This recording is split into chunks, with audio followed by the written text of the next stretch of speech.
Hi everyone, my name is Sarah Beck and I am a program manager for communities and schools for Greater Tarrant County.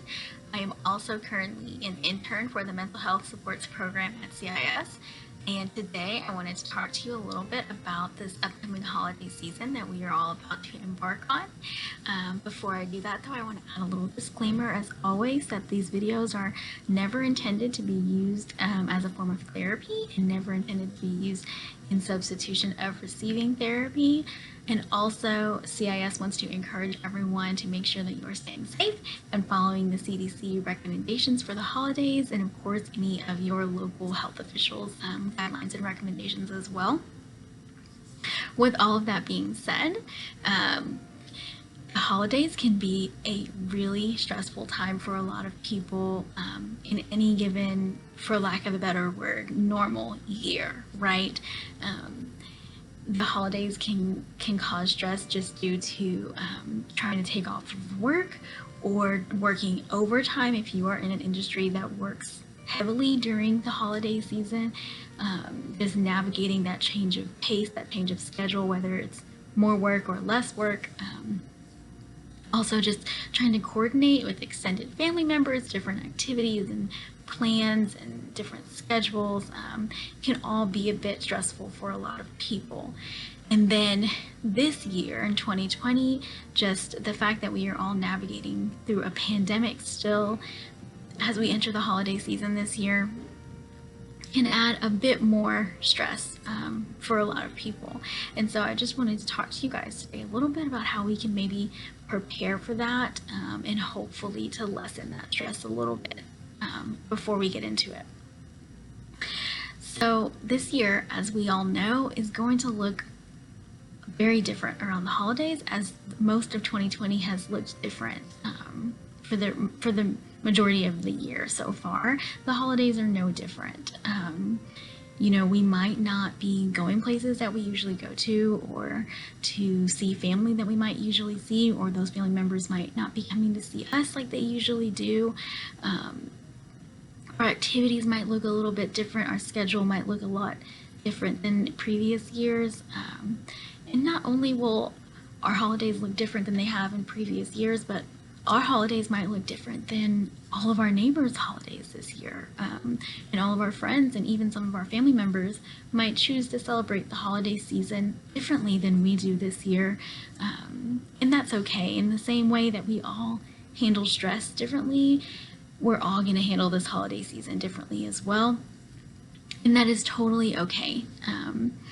I want to encourage you to do what you feel is best for yourself and for your family this holiday season. You might be feeling a lot of different emotions this year, and if you have children, they might be feeling a lot of different emotions as well. They might be feeling confused at all the changes and why things look differently and what's going on around them. They might be scared of things that they're hearing about. They might be hurt by other people's words that they've heard or actions that they've seen. They might feel sad or lonely to either not be in school or to miss extended family members, or to just be missing, certain social interactions that they usually get that they've been not allowed to have this year, or has been more difficult to have this year. And in all of that, we want to make sure that we encourage our kids to talk to us about how they're feeling, and that we also create a safe space for them to be able to do so. And one of the ways that we can do that is just talking about what's going to happen in advance of those things happening. So even now might be a good time to start talking about what the holidays are going to look like, if you know what your holidays are going to look like. Maybe talking to your child and saying, this is what we're going to be doing this year. How do you feel about that? Or this is some of the things that are going to be different this year. What do you think? Even these are the people we're going to be around this year, and these are the people that we're not going to be able to see this year. Tell me how that makes you feel. And then allowing your child to express how they feel and validating their emotions, that they are okay to feel that way and that they're allowed to feel that way.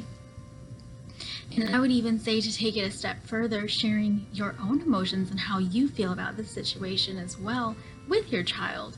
And with that, you always want to add a disclaimer that we should never, express our emotions to our children in a way that's going to cause them additional stress, or impact them in a negative way, because obviously we don't want to add to our kids' stress with our own stress. We want to be able to mitigate that for them.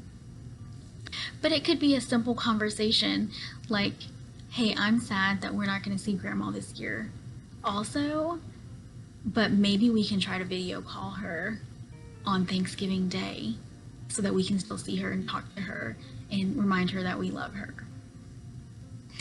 Simple things like that not only, validate our kids' feelings and help them see that they're not alone in that, but it also models for them healthy ways of coping with those feelings, which is really, really important for them to be able to see from their parents.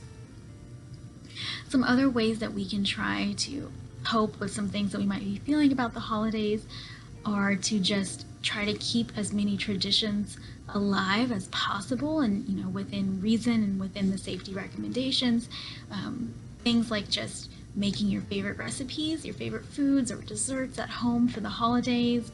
Maybe you make a little extra this year, or maybe you make them more than once this year to indulge a few times in them. Even simple things like just making holiday cards at home and mailing them to family members or loved ones. If mailing isn't an option, you could always leave them on doorsteps in your neighborhood, kind of a random act of kindness. There's other random acts of kindness you could do as a family, or with your child, maybe even just picking up trash around the community, are really easy things that you can do to kind of love on your community and spread that holiday spirit, while also, limiting your exposure if that's what you're trying to do. Also, just things like within your home, like, watching your favorite movies, listening to your favorite music, maybe having a dance party in your living room with your favorite holiday songs, spending time outside together. One of my kids' favorite things to do that we do a lot with my kids is just go outside and saying, who can find the coolest rock? And we spend a long time outside just finding cool rocks and showing each other. And it seems silly, and it might even seem pointless to some people, but I know that my children really value that time because they tell me so and they really enjoy it. There's an old adage that children spell love Time, and we know that to be very true. So no matter what you do this holiday season, your kids are going to value that time with you, even though it'll look a lot different than maybe it usually does. Lastly, I would kind of encourage you to maybe find ways that you could bend your rules a little bit. And by that, I'm not saying the rules that the CDC or the local health officials have set in place at all. Of course, you should follow those recommendations and those guidelines. I just mean like inside your home. Like a rule that we've had in my family is that we don't decorate for a certain holiday until past a certain point on our calendar. And this year we kind of threw that rule out the window and we decorated early because we felt like we needed a bit of a mood lifter in our home. And we really enjoyed that, and it brought us a lot of joy. And so I just encourage you, if you have certain, rules like that within your family, we don't do certain activities until this time, or we save this for a certain day, things like that, I would just encourage you to change your expectations a little bit and adapt and do whatever you feel like is going to help your family find joy in this season and is going to help you guys bond during this time at home. I know it can feel a little bit difficult to make this time at home feel special when a lot of people have been home for a majority of the year this year. But there are still a lot of opportunities to just enjoy that time and still create some really, really good memories with your kids that they're going to cherish and they're going to value you just giving them your time. I hope that you guys have a wonderful holiday season. I truly hope that it finds you healthy and joyful, and thank you for watching, and I hope you have a great day. Bye.